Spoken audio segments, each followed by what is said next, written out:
All right, everybody, welcome back to another deep dive. Yeah.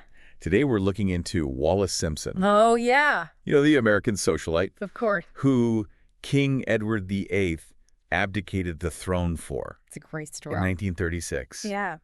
But we're looking at it from kind of a different angle today. Okay. We're going to be looking into a possible smear campaign that was targeted at Wallis Simpson I'm interested to hear this. by the British government. Okay. Before we really dive in, Yeah. if you enjoy the deep dive, please like this video, Right. subscribe to the channel, Yeah. and leave a comment down below. It really helps us out. So let's get into it. Let's do it. What do we know about this smear campaign? Well, it's a fascinating story because this smear campaign really kind of gets at the heart of how powerful disinformation can be. Right. Even back then, you know, they didn't have the internet or anything, but it was still very effective. So what are we actually looking at today? So we're looking at an article Okay. that digs into this whole story Okay. of the so-called China dossier. The China dossier. Yeah. Hmm. Supposedly, it was a collection of all these scandalous rumors about Wallis Simpson during her time in Shanghai. Right. And it was allegedly put together by this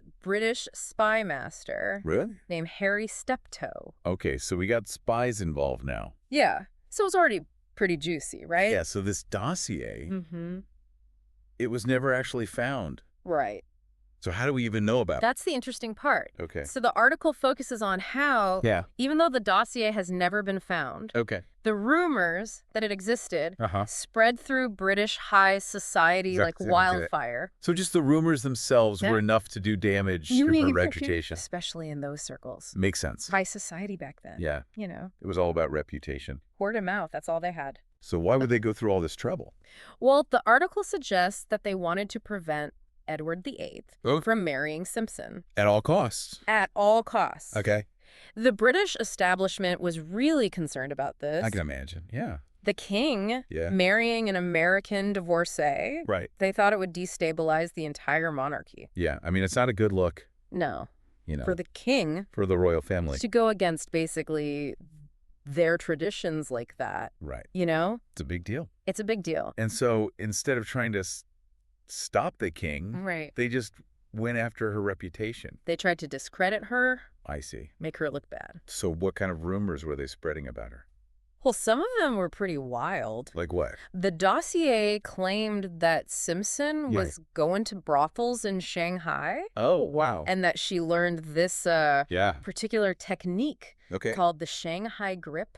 The Shanghai grip? Yeah, have you ever heard of this? I can't say that I have. Well, it was completely made up. Oh, really? It was a sexual technique Okay. that they completely fabricated just to make her look bad. I see. And it was designed to kind of play into these prejudices. Against women. Okay. And foreigners. So Right. they're saying that she's immoral Mm-hmm. and exotic. Right. So basically unfit to be queen. Exactly. Wow. And the article argues that these rumors, even though they were completely baseless, still had a really lasting impact. On her image. Yeah, on how people saw her. Wow. I mean, even Helena Bonham Carter referenced these rumors in the king's speech. That's interesting. So they're still influencing how people think about her. Even today. Even today. Wow. It's crazy how these strategically placed rumors it can have such long-lasting effects. So how do they make these rumors stick?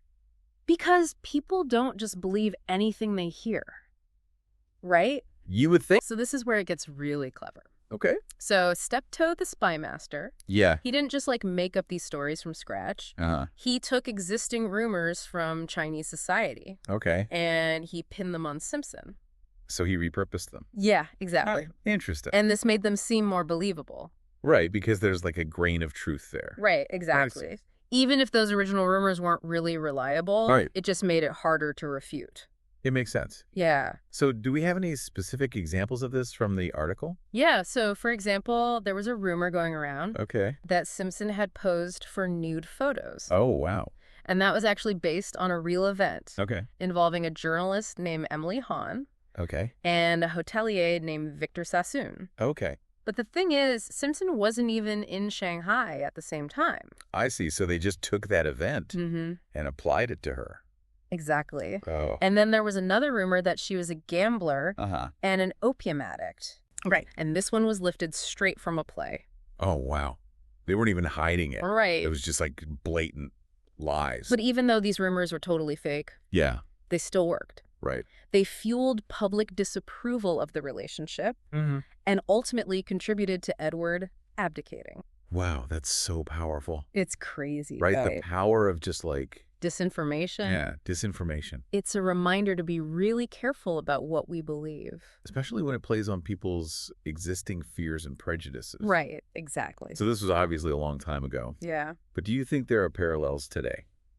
I mean, definitely. How? Think about how much information we're bombarded with every day. Constantly. Right. All the time. It's like a fire hose of news and stories and opinions. From everywhere. And it's really hard to know what's true, what's not.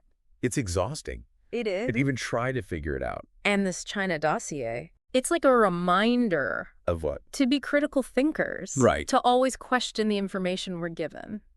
Look at the sources. Yeah. Think about the motivations. Exactly. Of the people spreading it. Because there's always an agenda. Yeah, almost always. Right. It's really important to think about that. Yeah, definitely. Well, on that note, yeah, I think this has been a really fascinating look. Yeah, it's a great story. Into the power of disinformation. Yeah, and how it can really shape history. Absolutely. You know? And it's still relevant today. Definitely. So if you enjoyed this deep dive into Wallis Simpson and the China dossier, please give the video a like, subscribe to the channel. Leave us a comment down below. We love hearing from you. All right, everybody. Thanks for watching. Until next time. See you later.